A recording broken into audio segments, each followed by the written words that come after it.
मानव इतिहास में कुछ ही ऐसे व्यक्तित्व हुए हैं जिन्होंने अपने जीवन से ये सिद्ध कर दिया कि प्रतिभा किसी एक क्षेत्र तक सीमित नहीं होती। उनमें से सबसे प्रमुख नाम है लियोनार्डो दा विंची। वे न केवल पुनर्जागरण काल यानी रेनेसांस के महान कलाकार थे, बल्कि वैज्ञानिक, अभियंता यानी इंजीनियर, वास्तुकार यानी आर्किटेक्ट, शरीर रचना विशेषज्ञ यानी एनाटमिस्ट, दार्शनिक, संगीतकार और आविष्कारक भी थे। उन्हें अक्सर यूनिवर्सल जीनियस और रेनेसांस मैन कहा जाता है। जन्म और प्रारंभिक जीवन। लियोनार्डो दा विंची का जन्म 15 अप्रैल 1552 को इटली के छोटे से गांव विंची यानी टस्कनी में हुआ। उनके पिता सर पियरो दा विंची एक नोटरी यानी कानूनी लेखक थे और उनकी माता कैटरीना एक साधारण किसान महिला थीं। चूंकि लियोनार्डो विवाहेतर संतान थे, इसलिए उनका बचपन कुछ असामान्य परिस्थितियों में बीता। बचपन से ही लियोनार्डो में प्रकृति और उसके रहस्यों को समझने की गहरी जिज्ञासा थी। वे पक्षियों की उड़ान, पानी की गति, पौधों की संरचना और पशुओं के व्यवहार को ध्यानपूर्वक देखते थे। ये आदत आगे चलकर उनके वैज्ञानिक शोध और कलात्मक चित्रों की मूल प्रेरणा बनी।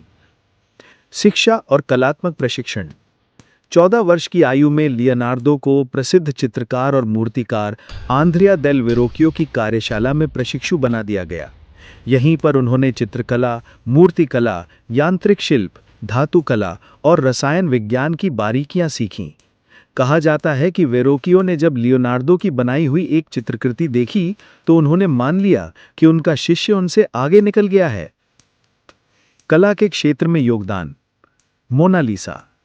लियोनार्डो की सबसे प्रसिद्ध चित्रकृति है मोनालिसा, जिसे उन्होंने लगभग 1503 से 1506 के बीच बनाना शुरू किया और मृत्यु तक उसमें सुधार करते रहे। ये पेंटिंग आज पेरिस के लूव्र म्यूजियम में रखी है। चित्र में स्त्री की रहस्यमयी मुस्कान और जीवंत आंखें इसे अद्वितीय बनाती हैं। द लास्ट सपर। ये भित्ति चित्र यानी म्यूरल उन्होंने मिलान के सांता मारिया देले ग्रात्सी मठ में बनाया।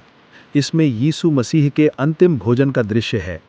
इस कृति में भावनाओं का गहरा चित्रण और परिप्रेक्ष्य यानी पर्सपेक्टिव की अद्भुत समझ देखने को मिलती है। अन्य चित्रकृतियां। उनकी अन्य प्रमुख कलाकृतियों में the virgin of the rocks, Ginevra de Benci, Saint John the Baptist आदि शामिल हैं। लियोनार्डो के चित्रों में मानव आकृतियां जीवंत प्रतीत होती हैं, क्योंकि वे पहले शरीर की शारीरिक संरचना का अध्ययन करते थे और फिर उसे चित्रित करते थे। वैज्ञानिक और तकनीकी योगदान। लियोनार्डो केवल चित्रकार ही नहीं थे, बल्कि एक अद्भुत वैज्ञानिक और आविष्कारक भी थे। उनके नोटबुक्स में हजारों चित्र और डिजाइन भरे हुए हैं, जिनमें भविष्य की तकनीकों की झलक मिलती है। शरीर रचना विज्ञान यानी एनाटॉमी।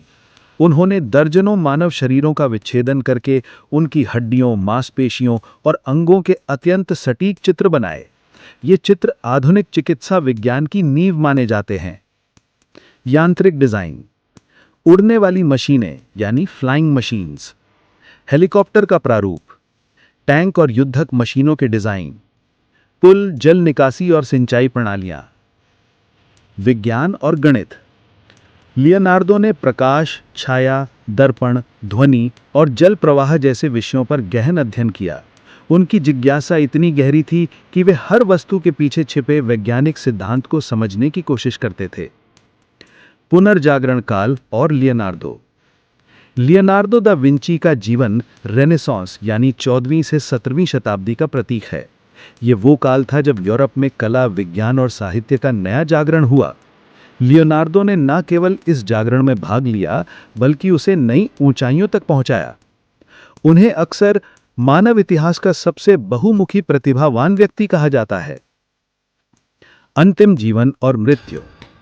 लियोनार्डो ने जीवन का अंतिम समय फ्रांस में बिताया। 1516 में फ्रांस के राजा फ्रांसिस प्रथम ने उन्हें आमंत्रित किया और राजकीय चित्रकार, अभियंता और वास्तुकार की उपाधि दी।